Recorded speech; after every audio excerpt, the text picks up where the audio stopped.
Number 1. Allison Mack.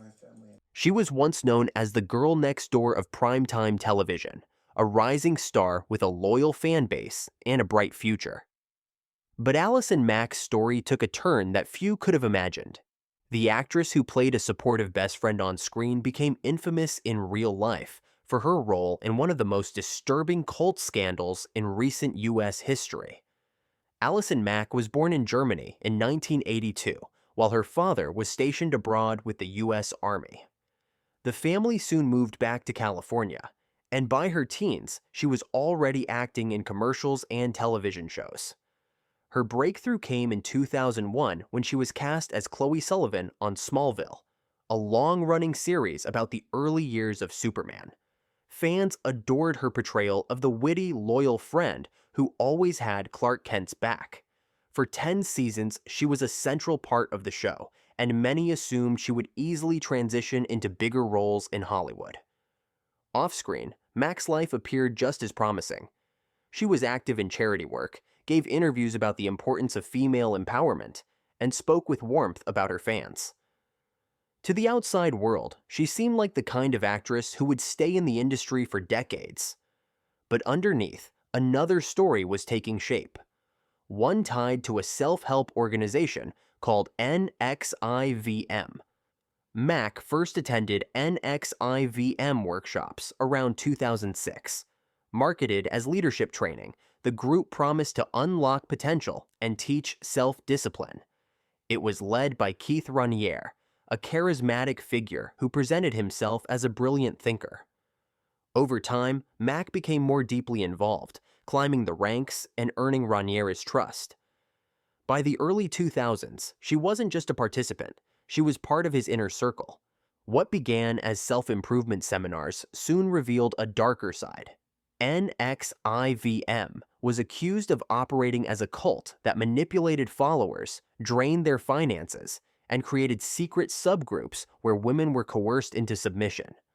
Prosecutors later said that Allison Mack played a direct role in recruiting women into these groups. Behind closed doors, she convinced them they were joining an exclusive sisterhood devoted to discipline and empowerment. In reality, the group demanded absolute obedience to Raniere and subjected members to degrading rituals. For years, these allegations stayed hidden. But in 2017, investigative journalists and former members began speaking out.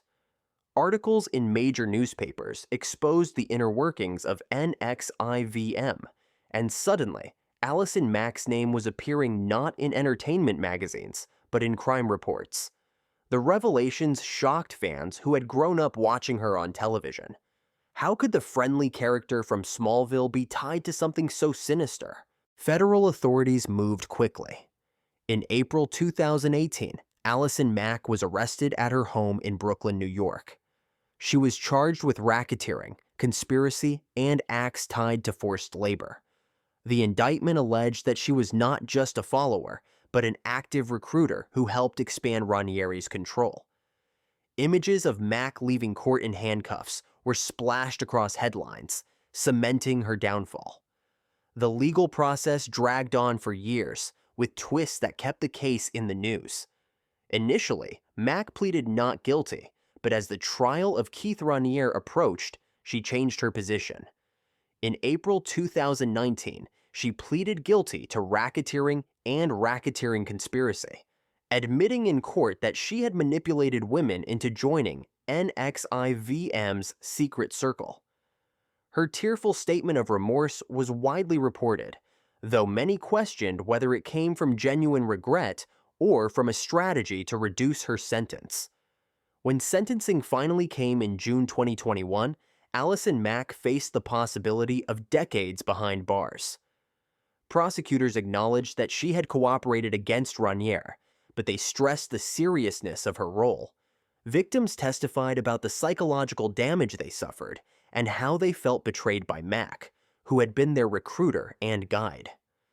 In the end, the judge sentenced her to 3 years in federal prison, along with fines and community service. Compared to the life sentences handed down to Keith Raniere, Mack's punishment was shorter, but it marked a complete collapse of her career and reputation. Once celebrated for her role in Smallville, she was now remembered as the actress who helped run a cult. Her case became the subject of documentaries, podcasts, and endless analysis in the press. Today, Allison Mack has served her sentence and been released, but her place in Hollywood is gone. She lives a quiet life out of the spotlight, forever linked to one of the most shocking scandals in television history. For her fans, the betrayal still stings. For critics, her case is a reminder of how influence and charisma can be twisted into manipulation. The story of Allison Mack is not just about one actress's downfall, it's about how easily trust can be abused when power is disguised as mentorship. And it leaves us with an unsettling question. How many other stories like this remain hidden, waiting to be exposed? Number 2. Patty Hearst. It began as one of the most shocking kidnappings in U.S. history, but it ended with a famous last name tied to armed robbery and years behind bars. Patty Hearst's story blurred the lines between victim and criminal, leaving Americans divided and glued to every headline. Patricia Campbell Hearst was born in 1954 into one of the most powerful families in America. Her grandfather, William Randolph Hearst, built the media empire that made the Hearst name synonymous with wealth and influence. Patty grew up in privilege, attending private schools and later enrolling at the University of California, Berkeley. Despite her family's fortune, she lived somewhat modestly in a small apartment with her fiancé, Stephen Weed, when her life was turned upside down in February 1974. On the evening of February 4th, 1974, armed members of the Symbionese Liberation Army, a radical left-wing group, stormed into her apartment, beat her fiancé, and forced her into the trunk of a car. For weeks, the country waited in suspense as the SLA sent out communiques to the press. At first, Patty was seen as the terrified daughter of a wealthy family, a pawn in a violent political game.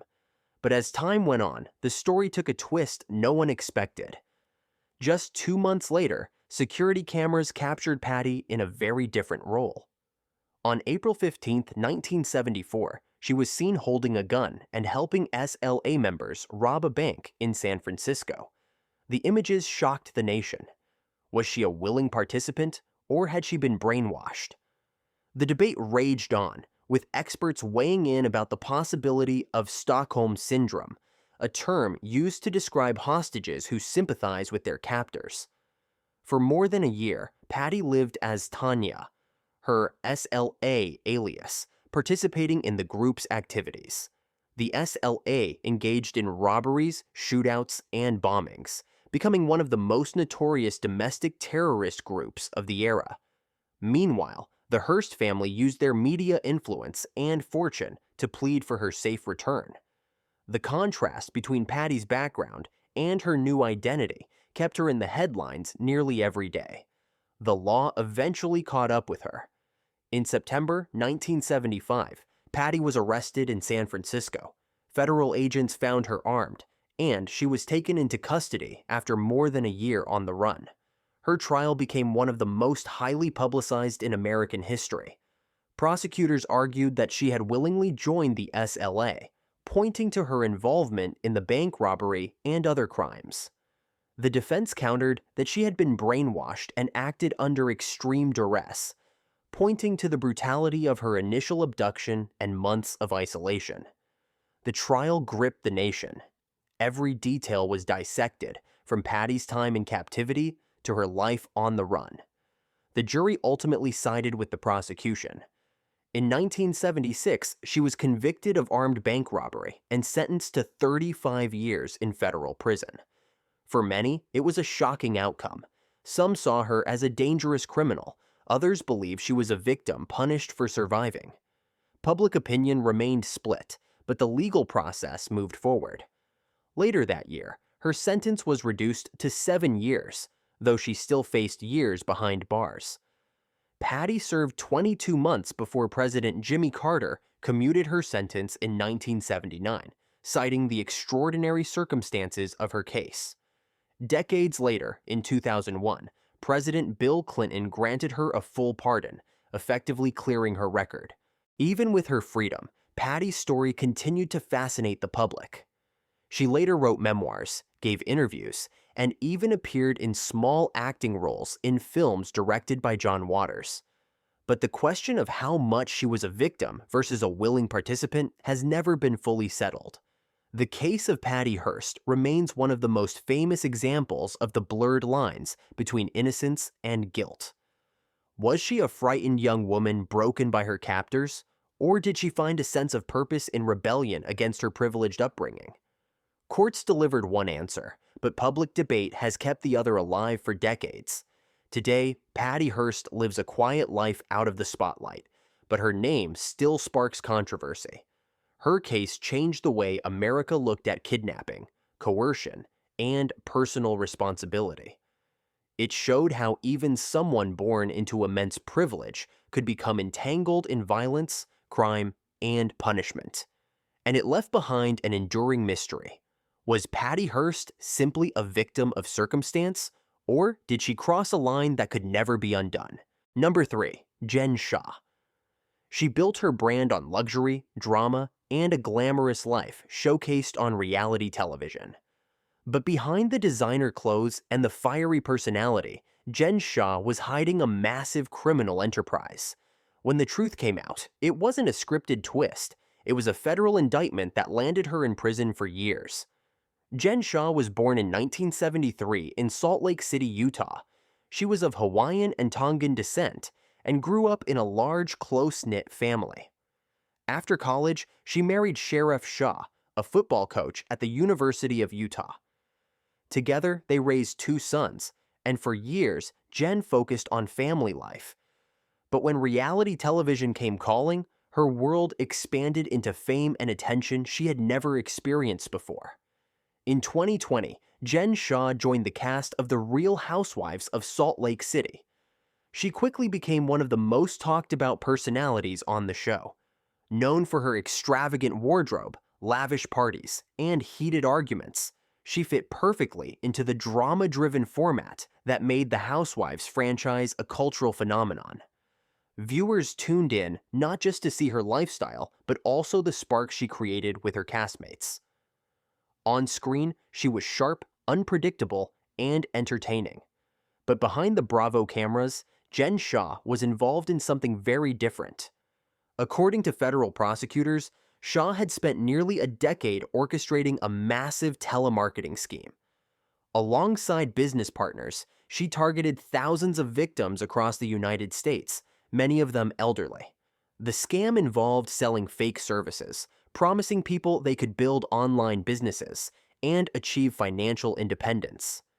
In reality, the services were worthless, and victims were left with drained bank accounts and shattered trust. For years, Shah's scheme went undetected, hidden beneath layers of shell companies and offshore accounts. But federal investigators were closing in. By 2019, the Department of Justice and the FBI had gathered evidence linking Shah and her assistant, Stuart Smith, to the fraud network. Wiretaps, financial records, and testimony from victims painted a clear picture of just how much money was being stolen. The turning point came in March 2021. In a moment that felt like reality TV colliding with true crime, federal agents arrested Jen Shah in Utah while cameras were rolling for The Real Housewives. The news exploded across entertainment media. A reality star famous for flaunting wealth was now accused of building that fortune on the backs of the vulnerable. She was charged with conspiracy to commit wire fraud and conspiracy to commit money laundering. At first, Shah fought back. On the show and in court, she proclaimed her innocence, insisting she had nothing to hide. Fans debated whether she was being unfairly targeted, while prosecutors insisted the evidence was overwhelming. The trial was scheduled for July 2022, and it promised to be one of the most sensational celebrity court cases in years. But just days before the trial began, Jen Shah shocked everyone. She stood before a federal judge in New York and pleaded guilty to wire fraud. In her statement, she admitted that she knowingly misled victims, selling them services she knew would not help them. Her guilty plea was a turning point. After more than a year of declarations of innocence, she acknowledged her role in the fraud. In January 2023, Shah returned to court for sentencing. Federal prosecutors asked for 10 years in prison, highlighting the scale of the fraud and the harm to thousands of victims. Her lawyers argued for leniency, pointing to her family responsibilities and her charitable work. Jen herself addressed the court, apologizing for her actions and the pain she had caused. The judge handed down a sentence of 78 months, 6.5 years, in federal prison, along with $6.5 million in restitution to victims. The sentence was steep, but less than the maximum she could have faced. Still, for a woman once known for flaunting luxury, the reality of years in a prison uniform was a dramatic fall from grace. Jen Shah began serving her sentence in February 2023 at a federal facility in Texas. From behind bars, she occasionally released statements through her representatives, thanking fans for support and promising to pay back what she owed. For Bravo viewers, her absence from The Real Housewives was a constant reminder that the drama on screen had turned into a real-life courtroom saga. Her story captured attention because it combined the spectacle of reality TV with the seriousness of federal crime. To her fans, she was a character larger than life, full of flair and fire. But to her victims, she was the face of betrayal, a reminder of promises broken and money stolen. Today, Jen Shah remains incarcerated, serving out her sentence with a projected release in 2028. Her case is one of the most infamous in the history of reality television, proof that sometimes the scandals off screen are far more dramatic than anything scripted for the cameras. The rise and fall of Jen Shah is remembered not just as the collapse of a reality star's career, but as a cautionary tale of greed disguised as glamour. And for those who once believed in the illusion of wealth she sold, on screen and in real life, the truth was far more devastating than any plot twist a producer could write. Number 4. Amy Locane. She was young, talented, and living the dream in Hollywood. Amy Locane rose to fame in the 1990s, starring on television and in films. But decades later, her name would return to the headlines for a very different reason. What began as a promising career ended in tragedy, prison time, and a legal battle that played out over a decade. Amy Locane was born in New Jersey in 1971. By her teens, she had caught the eye of casting directors, landing roles in commercials before breaking into film. In 1990, she starred alongside Johnny Depp in John Waters' cult classic Cry Baby. Just 2 years later, she landed a role on Melrose Place, the popular primetime soap opera that became a cultural hit in the early 1990s. For a time, Locane looked poised to become one of Hollywood's bright young stars. But while her career continued with roles in smaller films and television shows, it never quite reached the heights many had predicted. By the 2000s, she had stepped back from Hollywood, focusing more on family life in New Jersey. Then, on June 27, 2010, everything changed. That night, Amy Locane was driving her SUV in Montgomery Township, New Jersey, after drinking at several gatherings earlier in the evening. Witnesses later reported that she was speeding and driving recklessly. As she approached a residential neighborhood, she struck another vehicle at high speed. Inside that car was Fred Seaman, who survived, and his wife, Helene Seaman, who tragically died from her injuries. The crash devastated the Seaman family and shook the local community. Police arrived quickly, and it did not take long for investigators to conclude that alcohol was involved. Locane was arrested at the scene and charged with vehicular homicide and assault by auto. The case attracted immediate attention, not only because of the loss of life, but also because of Locane's past fame as a television actress. Headlines described her as the Melrose Place star, now facing the possibility of years behind bars.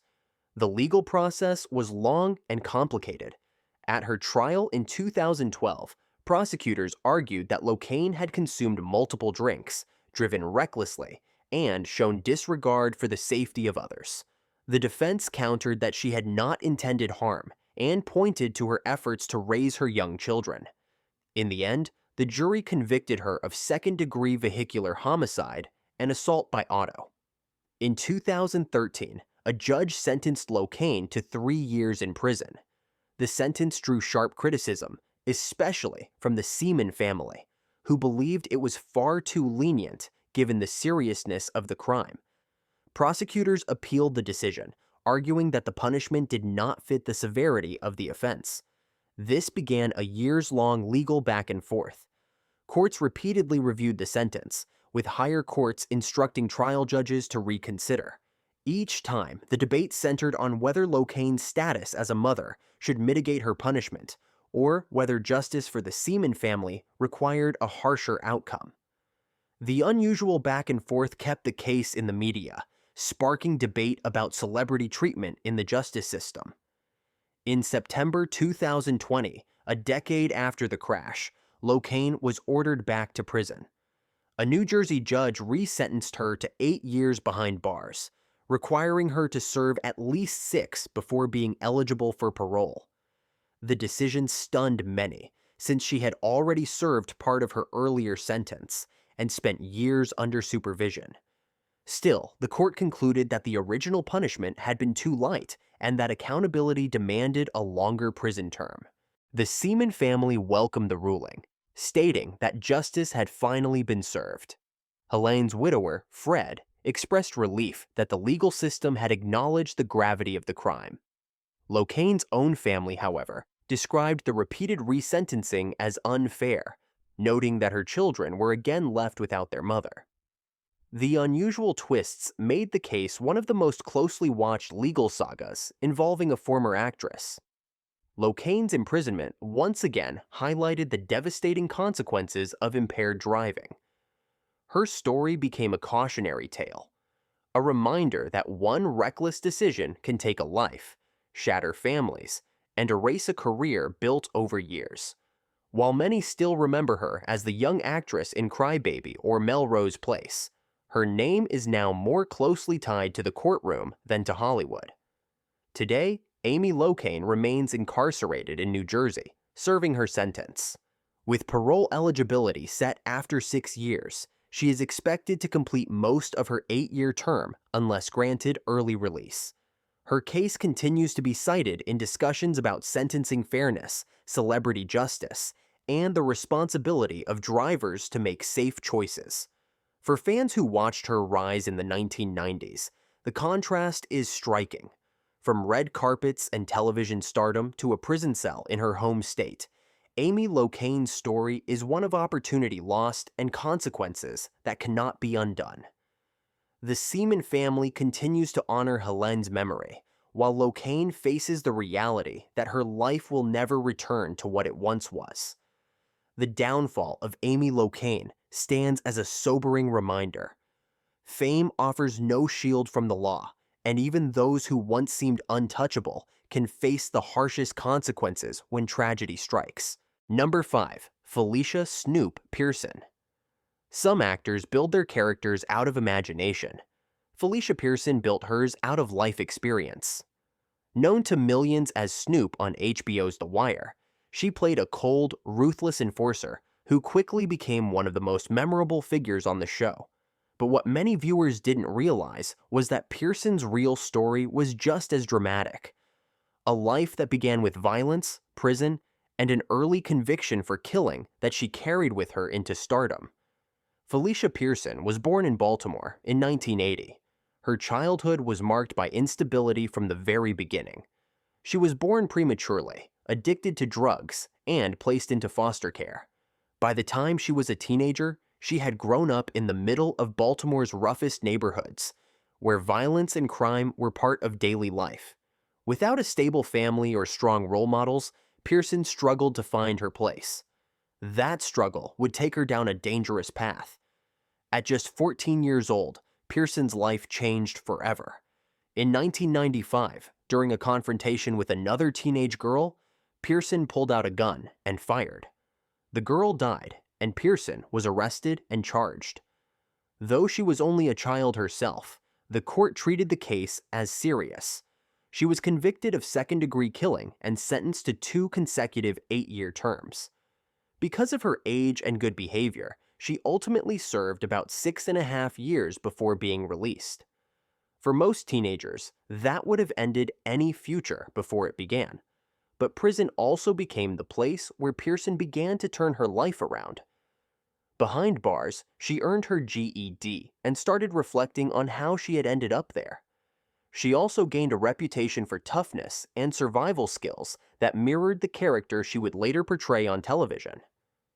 When she was released in 2000, she returned to Baltimore determined not to go back to prison, but also unsure of what path her life would take. Her break came in an unlikely way. While hanging around a local nightclub, Pearson met actor Michael K. Williams, who played Omar Little on The Wire.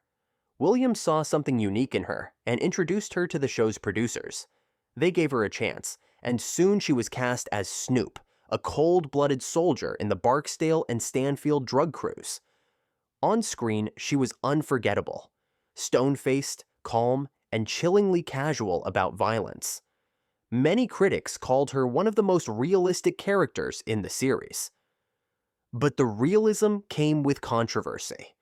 The victim's family from her 1995 case expressed outrage that Pearson, once convicted of killing, was now portraying a killer on television.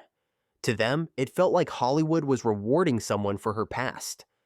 Pearson, however, argued that her role was a second chance, a way to use her experiences to fuel her performance and prove that she could build a legitimate career. The debate only fueled more media coverage, making her one of the most talked about cast members of The Wire. Her past never truly disappeared, though. Even after the series ended in 2008, Pearson found herself under scrutiny. In 2011, she was swept up in a Baltimore drug raid and charged with conspiracy to distribute heroin. While the case was far smaller in scale than her teenage conviction, it once again put her name in headlines. Pearson eventually pleaded guilty to conspiracy and received a suspended sentence, serving a short amount of time in prison before being released back on probation. Through it all, Pearson sought to change the narrative about her life. She wrote a memoir, Grace After Midnight, where she described her childhood, her conviction, and her years behind bars. In interviews, she often talked about how difficult it was to break free from the cycle of poverty and crime in Baltimore, and how easily young people could end up in the system with little hope of escape. Her story became not just about her crimes, but also about redemption, survival, and the possibility of second chances. Today, Felicia Snoop Pearson remains a figure of fascination. She continues to act in independent films and appears at events, but her legacy is still tied to both her real and fictional lives as an enforcer. To some, she is proof that people can change, using even the darkest chapters of their past to build something better. To others, she is a reminder of how crime leaves lasting scars, and how those affected may never accept seeing a perpetrator find fame. Her story is unlike any other on this list. A teenager convicted of killing, who served her time, then went on to portray almost the same life she had once lived.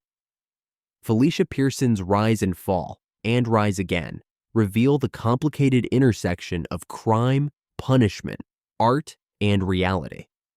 And it leaves behind a question. Did Pearson escape her past, or did her past simply follow her onto the screen for the world to watch? Number 6. Shannon Guess Richardson. She was a struggling actress chasing bit roles in Hollywood, appearing briefly in shows like The Walking Dead and The Vampire Diaries. But Shannon Guess Richardson's name would become infamous not for her time on screen, but for an act so bizarre and reckless it made national headlines. In 2013, she went from small-time TV extra to federal prisoner after a ricin-laced letter plot that stunned the nation. Shannon Richardson was born in 1977 in Texas. She grew up in a working-class family and later pursued acting as a dream, though she never landed more than tiny roles. She was credited under both her birth name, Shannon Rogers, and later as Shannon Guess after a marriage. For years, she scraped by, auditioning for background roles and occasionally booking work. Her most notable appearances were blink and you miss it parts in big productions, an extra in The Walking Dead, and a minor role in The Vampire Diaries. To those around her, she was chasing Hollywood, but hadn't yet made it. By 2013, Richardson's personal life was unraveling.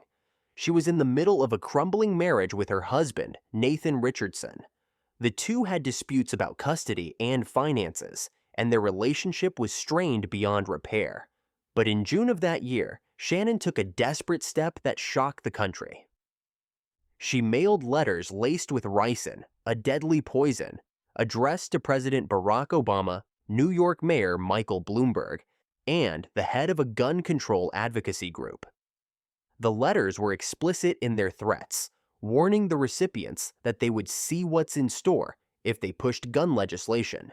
They were meant to terrify, to show that someone out there was ready to use violence to make a political point. The discovery of ricin, a lethal toxin derived from castor beans, set off alarms at the highest levels of government. Secret Service agents, the FBI, and counterterrorism units launched an immediate investigation. The case quickly became front-page news. Who was trying to poison the president and the mayor of New York? At first, Richardson tried to frame her husband. She told investigators that Nathan was the one responsible, that she had found evidence pointing to him, and that she was just the messenger. But her story didn't hold up. Digital forensics revealed that the materials to make ricin had been purchased on her computer, traced back to her own online activity. Investigators also discovered that she had ordered castor beans herself. The handwriting on the letters matched hers, and eventually, her attempt to shift the blame collapsed under the weight of evidence. On June 7, 2013, Shannon Guess Richardson was arrested in Mount Pleasant, Texas. Her arrest stunned her community and the entertainment press. This was not a seasoned criminal, but a mother of 6 who had once stood in the background of popular TV shows. The fact that she had targeted 2 of the most visible political figures in the country, the president and the mayor of New York, made the case all the more extraordinary. Facing overwhelming evidence, Richardson chose to plead guilty. In December 2013, she admitted in federal court to possessing and producing a biological toxin as a weapon. The plea was a shocking admission. This wasn't a crime of passion or a minor misstep, but an attempt at bioterrorism.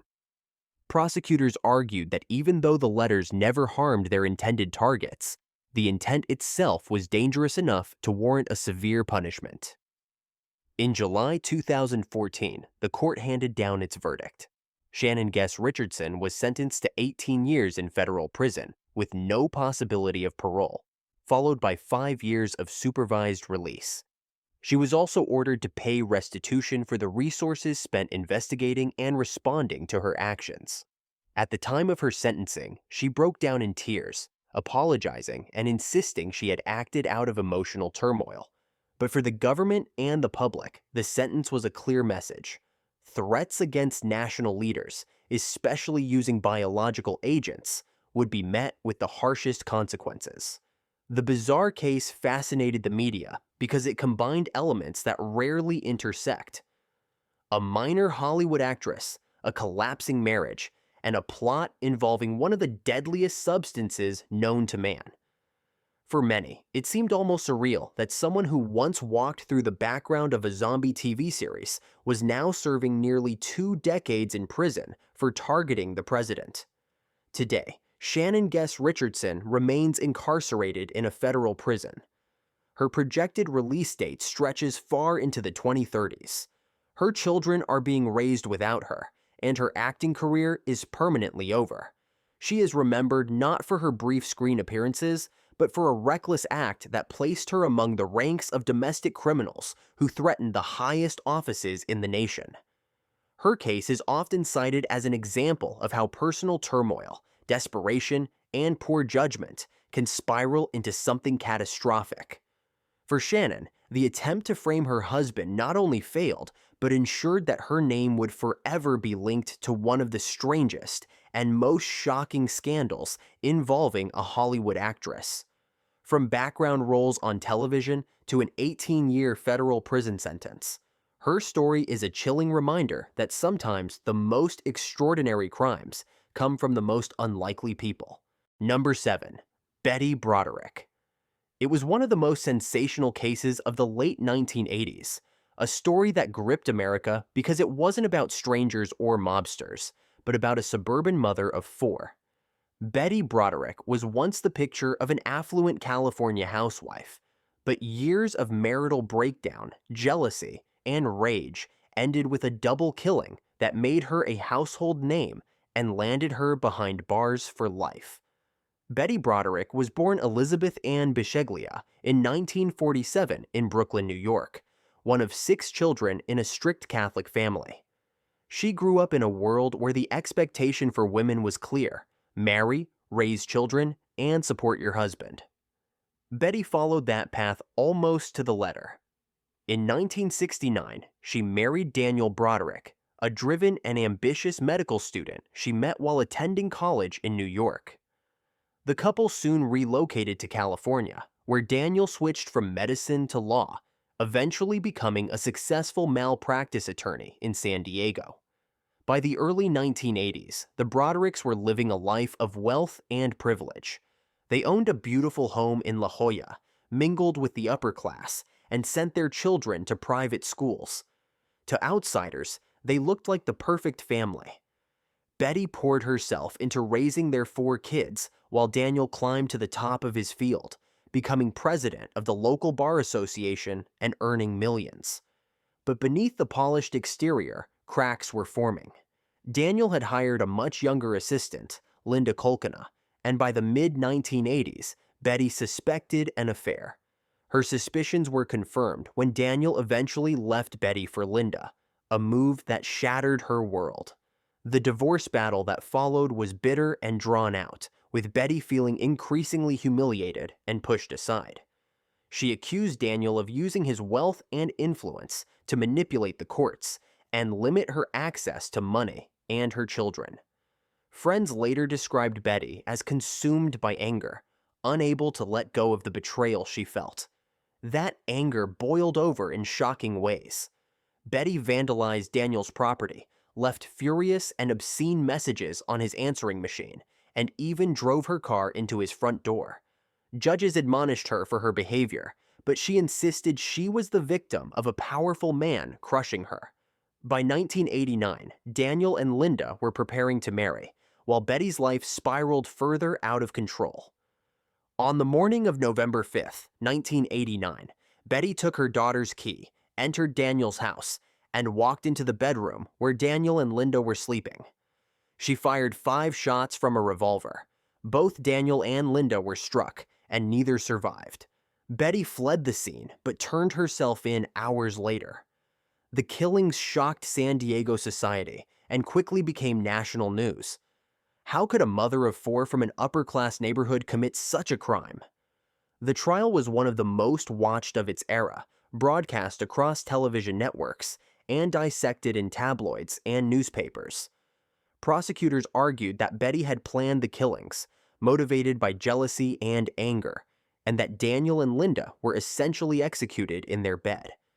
The defense countered that Betty was a woman driven to the edge by years of emotional abuse, betrayal, and a divorce process that left her feeling powerless. They argued she snapped in a moment of temporary insanity. The jury in her first trial in 1990 could not reach a unanimous verdict, resulting in a mistrial. But in 1991, at her retrial, the outcome was clear. Betty Broderick was convicted of 2 counts of second-degree killing and sentenced to 32 years to life in prison. She would not be eligible for parole until she had served at least 25 years. The sentencing marked the end of one of the most famous domestic crime sagas in American history. For some, Betty became a symbol of a woman pushed too far by a system and a husband who held all the power.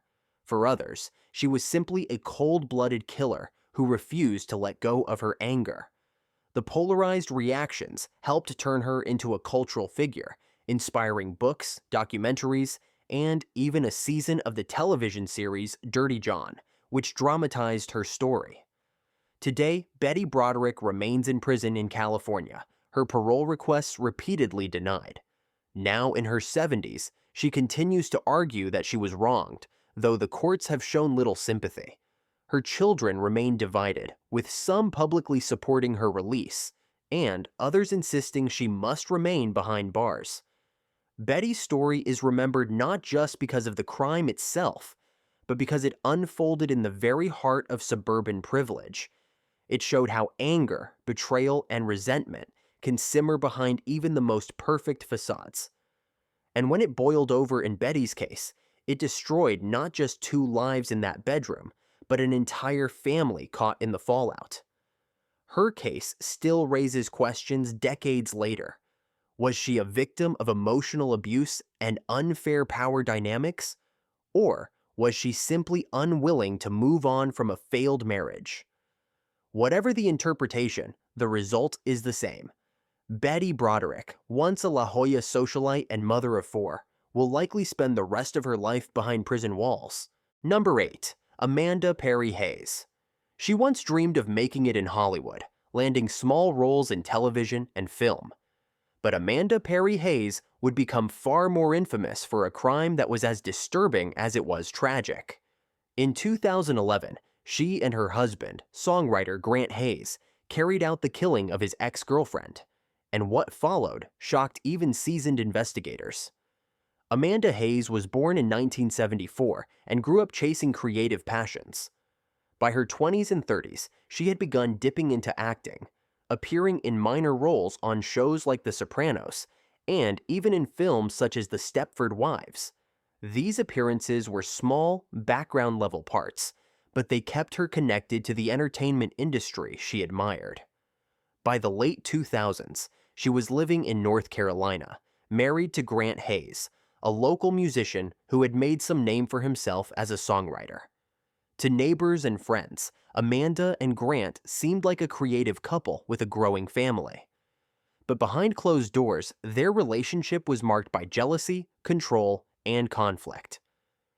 Grant Hayes had previously been in a relationship with a young woman named Laura Ackerson. Together, they had 2 small children. By 2011, the relationship between Grant and Laura had collapsed, and a bitter custody dispute was unfolding in the courts.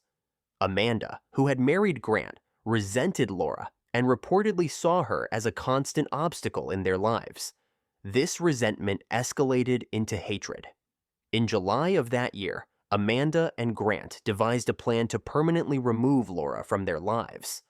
On July 13, 2011, Laura Ackerson went to Grant and Amanda's Raleigh apartment, reportedly to visit her children. She was never seen alive again. Prosecutors later argued that once inside, Laura was attacked, killed, and her body dismembered. Amanda, alongside her husband, took part in the gruesome attempt to cover up the crime. The couple transported Laura's remains across state lines, driving all the way to Amanda's sister's home in Texas. Once there, they tried to dispose of the evidence in a nearby creek, even allegedly hoping that alligators in the water might consume what they had left behind. For weeks, Laura's disappearance was treated as a missing persons case. Friends and family pleaded for information, pointing out that it was unusual for her not to check in about her children. Investigators grew suspicious when they pieced together her last known movements, which pointed back to the Hayes household. Soon, evidence began to build.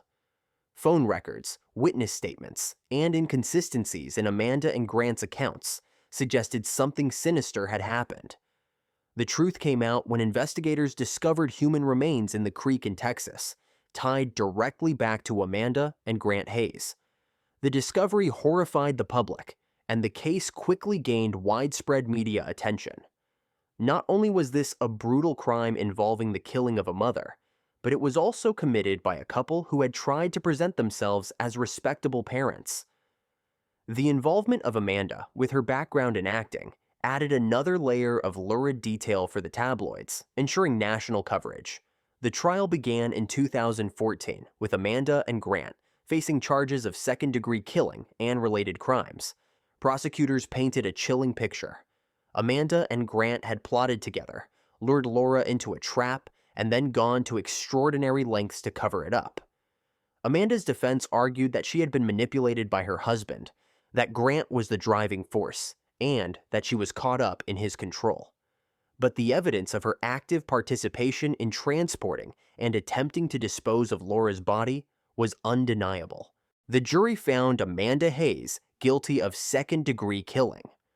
In North Carolina, she was sentenced to 13 to 16 years in prison, but her legal troubles did not end there. Texas prosecutors pursued additional charges for tampering with and attempting to conceal a corpse. In 2016, she faced trial in Texas, where the gruesome details of dumping the remains into the creek were recounted in court. That jury found her guilty as well, and Amanda was handed an additional 20-year prison sentence to run consecutively after her North Carolina term. The sentences ensured that Amanda Hayes would spend decades in prison. For Laura Ackerson's family, the rulings brought some measure of justice, though nothing could replace the young mother whose life had been taken. The case became a chilling reminder of how domestic disputes and custody battles, when fueled by hatred and desperation, can turn into tragedy. Today, Amanda Perry Hayes remains behind bars. She is serving her sentences with no realistic chance of early release. Her story, once connected to small appearances in Hollywood, is now permanently tied to one of the most disturbing crimes in recent North Carolina history. The case of Amanda Hayes highlights the extremes of jealousy and resentment, and how the desire to erase a rival can lead to destruction for everyone involved. From television sets to prison walls, her fall is a stark reminder of how quickly lives can spiral into darkness. Number 9. Victoria Vetri. She was once a rising star in Hollywood, a model and actress whose face graced magazine covers and whose career promised glamour. Victoria Vetri, who also went by the stage name Angela Dorian, appeared in films during the 1960s and 70s, even sharing the screen in classics like Rosemary's Baby. But decades later, her life would spiral into a shocking criminal case. In 2010, she was arrested for shooting her husband, and in 2011, she was sentenced to nearly a decade in prison. Victoria Vetri was born in 1944 in Los Angeles, California, the daughter of Italian immigrants. She grew up in the heart of Hollywood, always drawn to art and performance. In her early 20s, she launched a modeling career and quickly made a name for herself with her striking looks. In 1967, she was chosen as Playboy's Playmate of the Year under the name Angela Dorian. This propelled her into the public eye and opened the door to film work. Hollywood came calling. Vetri landed roles in several films, most notably in Roman Polanski's Rosemary's Baby, where she appeared as a character named Terry.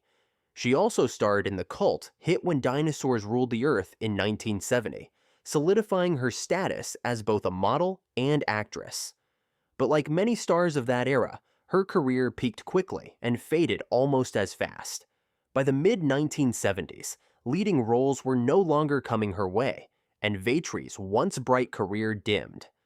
Off-screen, her life became more complicated. Vetri went through multiple marriages and struggled with personal and financial problems.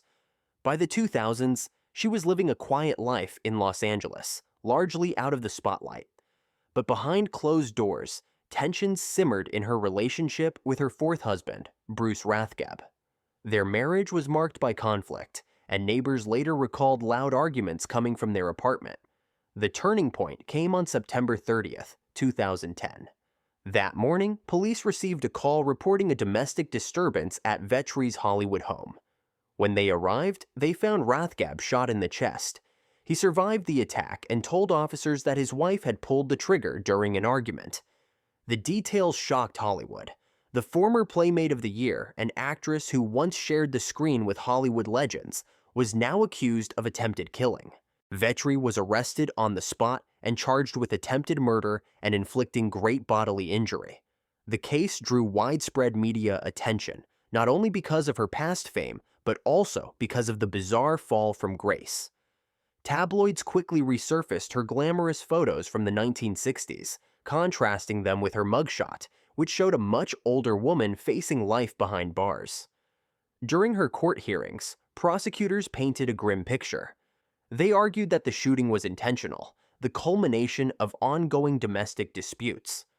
Rathgeb's testimony was clear. He believed his wife had tried to kill him.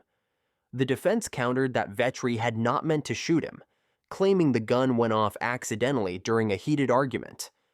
They also highlighted her age, portraying her as a woman whose life was unraveling, but who posed little threat to society. The trial was closely watched, with coverage from outlets like the Los Angeles Times and local television news. Ultimately, in 2011, Vetri reached a plea agreement. She pleaded no contest to attempted voluntary manslaughter and was sentenced to 9 years in California State Prison. The plea meant she avoided a possible life sentence if convicted of attempted murder, but it also ensured she would spend years behind bars. The sentencing marked the end of Victoria Vetri's Hollywood story. Once celebrated for her beauty and her promise as an actress, she now faced years of incarceration. The stark contrast fascinated the public. A woman who had once walked the red carpet now lived inside prison walls. Vetri served her sentence at the California Institution for Women in Chino. Inmates and visitors described her as quiet and reserved, a stark contrast to her glamorous image from decades earlier. She was eventually released in 2018 after serving about 7 years of her 9-year term. Today, Victoria Vetri lives a low-profile life, far removed from the spotlight that once defined her youth. She is remembered less for her roles on screen and more for the crime that ended her freedom. Her story is often cited as one of Hollywood's most tragic falls from grace, a reminder of how quickly fame can vanish, and how personal demons can lead to devastating choices. Victoria Vetri's name is now linked not to Rosemary's Baby or When Dinosaurs Ruled the Earth, but to a violent crime that shocked those who remembered her as a star. Her case remains a haunting example of how Hollywood dreams can curdle into nightmares, leaving behind a legacy of both glamour and destruction. Number 10. Aisling Tucker Moore Reid. Sometimes truth is stranger than fiction, and in the case of Aisling Tucker Moore Reid, the two became almost impossible to separate. She was an Oregon actress and aspiring horror film star whose real-life crime mirrored the role she was cast to play. By the time her trial reached the headlines, the eerie overlap between her acting and her actual life made her one of the most infamous courtroom stories of recent years. Aisling Tucker Moore Reid was born in 1989 and grew up in Oregon with ambitions of becoming a writer and actress. She studied journalism in college, wrote freelance pieces, and pursued creative work. But she also carried family tensions that would erupt into violence. In 2016, a dispute over family property escalated into a tragedy that changed everything. On July 26, 2016, Moore Reid was at her mother's home in rural Oregon when an argument broke out with her uncle, Shane Moore. The dispute centered on inheritance issues and who had rights to the family property. According to investigators, the confrontation grew heated. In the chaos, Moore Reid retrieved a handgun. When her uncle entered the doorway, she pulled the trigger. The single shot proved fatal, and Shane Moore died at the scene. Police were called immediately, and Moore Reid was arrested. She initially claimed she had acted in self-defense, fearing her uncle during the confrontation. But prosecutors charged her with manslaughter and unlawful use of a weapon, arguing that her actions went far beyond self-protection. After a short time in custody, she was released on bail pending trial. What happened next made her case infamous.